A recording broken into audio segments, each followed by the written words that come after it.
안녕하세요. 윌리엄 레이입니다. 문재인 정권은 쇄국 정책이라도 하겠다는 건가?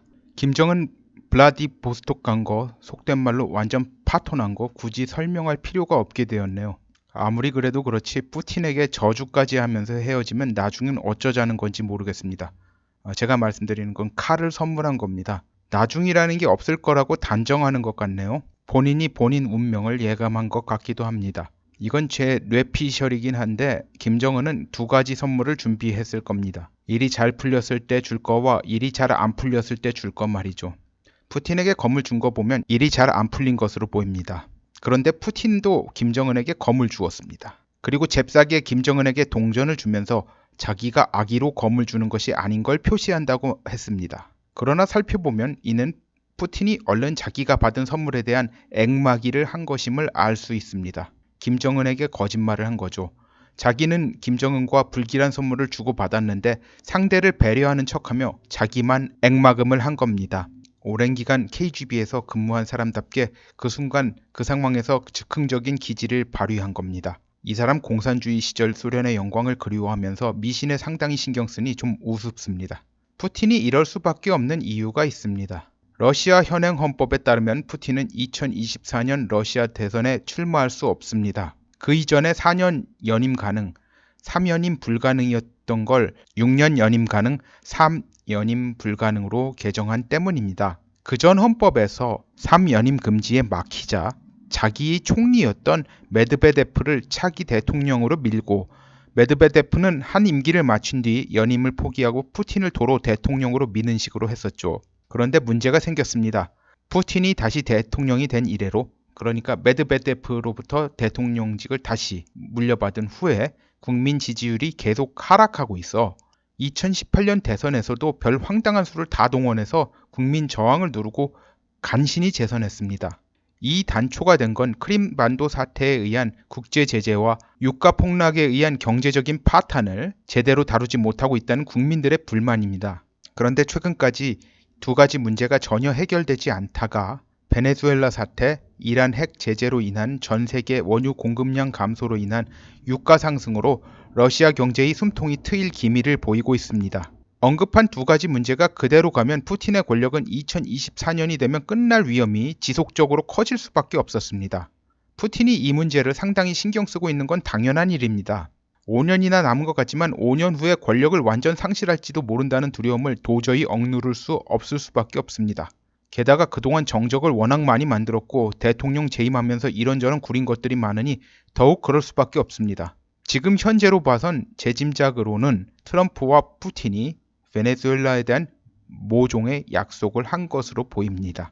누가 베네수엘라의 대통령인지 어정쩡한 지금의 상황을 계속적으로 유지하자고 말이죠. 대신 러시아는 미국의 북핵 문제 해결에 개입하지 않는다고 말이죠. 베네수엘라의 대통령이 누군지 어정쩡한 현 상황이 지속되면 당연히 베네수엘라 국영석유 공사가 제대로 운영될 수 없죠. 미국과 러시아 양국의 모두 윈윈인 상황입니다. 베네수엘라가 원유를 정상적으로 생산하기 시작하면 미국보다 러시아에게 오는 타격이 더 클 수밖에 없습니다. 이에 반해 중국은 베네수엘라 원유 생산이 하루라도 빨리 정상화되길 바랄 수밖에 없죠. 물론 마두로가 도로 단일 권력이 돼야 하고 말이죠. 그런데 중국 뜻대로 될 것 같지는 않습니다. 아무튼 김정은은 블라디보스톡에서 건강이 더 악화된 듯한 모습을 보였습니다. 정확히는 신부전 증세가 더욱 악화된 것 같다고 하는군요. 올해 신년사 할 때는 물론이고 하노이에 도착하던 당시와 비교하면 현저히 악화된 양상을 보이고 있습니다. 그리고 미중 무역 전쟁이 진행 중인데 트럼프가 시진핑이 곧 백악관을 방문할 것이며 방문 시 미중 무역 협정 협상을 종결할 것을 기대한다고 밝혔습니다. 그런데 시진핑이 지금 상황에서 백악관을 방문하게 되면 미국의 요구를 전면 수용하든지 아니면 가서 좀 봐달라고 애걸하든지 둘 중 하나가 될 수밖에 없습니다. 트럼프는 미중 무역 협상에서 협상 대표들끼리 타결하고 나중에 정상끼리 만나서 서명만 하는 그런 방식은 원하지 않는다고 밝힌 바 있습니다. 블룸버그의 보도에 따르면 중국 측은 미국 측의 요구를 전면 수용할 것으로 보인다고 합니다. 시간은 우리 편이라며 지구전을 편 미국의 의지가 100% 관철되는 것으로 보입니다. 이런 상황에서 문재인 일당이 패스트푸드인지 패스트트랙인지 처절한 몸부림을 치고 있습니다. 경제가 박살나서 마이너스 0.3% 경제성장이란 수치가 나왔는데도 말이죠. 전 세계적인 경제 위기, 하다못해 아시아의 경제 위기 이런 것도 없는데 마이너스 성장률을 보인 건 전례가 없는 일이라고 합니다. 참고로 같은 기간에 미국 GDP는 3.2% 증가했습니다. 현재 문재인은 한국 외에선 되는 게 없습니다. 미국 중앙아시아 3개국을 다녀왔건만 완전 헛걸음했습니다.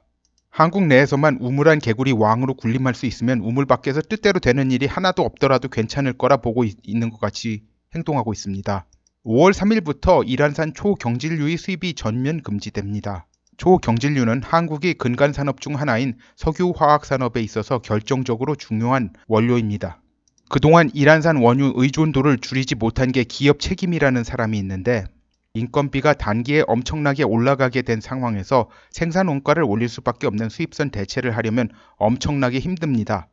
참고로 수입 대체를 하게 되면 생산 단가가 17% 상승한다고 합니다. 인건비가 단기간에 그리 올라가지 않아도 수입 대체선 찾기가 쉽지 않은 마당에 말이죠. 결국은 이란에 대한 초경질유 의존도를 54%에서 45%까지밖에 줄이지 못했다고 합니다. 인건비를 단기간에 그렇게 높이 올라가게 만든 장본인이 누군가요? 제가 굳이 답을 할 필요가 없습니다. 자, 이러면은 플라스틱을 포함한 모든 석유화학 제품이 단가 상승이 불가피한데 한국의 주요 수출품 중 하나가 자동차인데 자동차에 들어가는 플라스틱 부품이 어느 정도인지 굳이 여기서 설명할 필요가 없습니다. 여기에 덧붙여서 모든 석유화학 제품을 포함한 제품들의 단가가 상승하니 인플레이션의 가중은 불가피합니다. 이와 관련해 커뮤니티에 패친 손병호님의 글을 퍼오면서 제가 몇 가지 점을 보충했습니다. 이와 관련해서 이 정도로 간결하지만 압축적으로 상황을 잘 설명한 글이 다시 있을지 모를 정도로 잘 쓰여진 글이니 필히 참고하시기 바랍니다. 이런데 유튜브를 막겠다, 영화관에서 미국 영화가 잘 나가는 정도를 통제하겠다 이런 식으로 하면 쇄국의 효과를 거두면서 마치 조선시대 인조가 친정파 소현세자 일가를 몰살시켜도 청나라가 방치했던 것 같이 될 수 있다고 생각하는 것 같습니다. 그런데 현재 한국의 GDP에서 대외 무역이 차지하는 비중이 낮게 잡으면 70% 정도고 높게 잡으면 85% 정도인데요. 이런 나라에서 이게 가능하다고 생각하는 게 정말 웃기는 일이죠. 한국의 좌좀들은 자좌좀입니다. 자본주의의 모든 혜택은 다 누리면서 생각은 반대로 박혀있는 자들이죠. 이들은 대외 무역 의존도를 대폭 낮출 수 있다는 망상을 갖고 있는데 이 상황에서 대외 무역 의존도를 급격히 줄인다는 건 정말 1000만 명 이상이 굶어야 되는 상황으로 만들 위험이 큽니다. 한국이 식량 자급 운운하는데 비료 원료 중 칼륨 인산 그리고 어선 농기구를 움직이는데 필수적인 에너지를 위해 필수적인 원유 수입이 없으면 한국 내 농축수산물 생산이 어느 정도 가능한지 생각도 못하는 전응아들입니다. 이 물건들 달러 없으면 사오지 못하는 것들입니다. 비료의 피해도 적지 않지만 비료 없이 두엄 퇴비로 농사 지으면 생산성이 확 떨어집니다. 못 먹고 못 살게 되어도 지들만 지배층으로 남으면 장땡이라는 법률가들, 언론인들, 정치인들이 기승을 부리며 자기들의 권력 기반만 절대적으로 만들겠다고 설치는데 이게 통한다면 망해도 마땅한 겁니다. 건국정신, 자유민주주의, 시장경제질서 이런 추상적인 용어들을 사용할 거 없이 바로 피부로 와 닿는데도 이래도 나중에 나아진다는 소리만 하며 악화되어가는 꼴을 방치하자는 자들은 사이비 무당 같은 유사의료인에게 암 환자를 맡기고 몸이 썩어 들어가는 걸 보고도 체질 개선되는 거랑 말하는 거나 마찬가지입니다. 제가 해외에 있어서 편하게 말하는 걸 수도 있다는 점은 인정합니다만 제가 생각하기에 진실이 아닌 말을 하려고 두통 감수하며 귀중한 시간을 쓴다는 건 어불성설이죠. 글 쓰는 건 머리 아픈 일은 아닌데 녹음하고 편집하는 건 좀 그렇습니다. 페이스북의 횡포가 아니었으면 제가 유튜브를 시작할 일이 분명 없었을 겁니다. 아무튼 다시 주제로 돌아와서 문재인 일당의 수가 통할 리도 없거니와 통한다면 망해도 살릴 가치가 없는 나라라는 것이 제 판단입니다. 문제는 문재인 일당이 방법들이 통하지 않을 가능성이 높지만 그들이 몸부림치는 기간이 길면 길어질수록 한국인들은 더욱더 오랜 기간 고통을 감내할 수밖에 없고 그거 복구하려고 하늘이 노래지도록 노력해도 당대에 얼마나 복구가 될지 회의적이라는 것이 당면한 문제인 겁니다. 오늘은 여기까지 하겠습니다. 구독, 좋아요, 알림벨 공유 부탁드립니다. 감사합니다.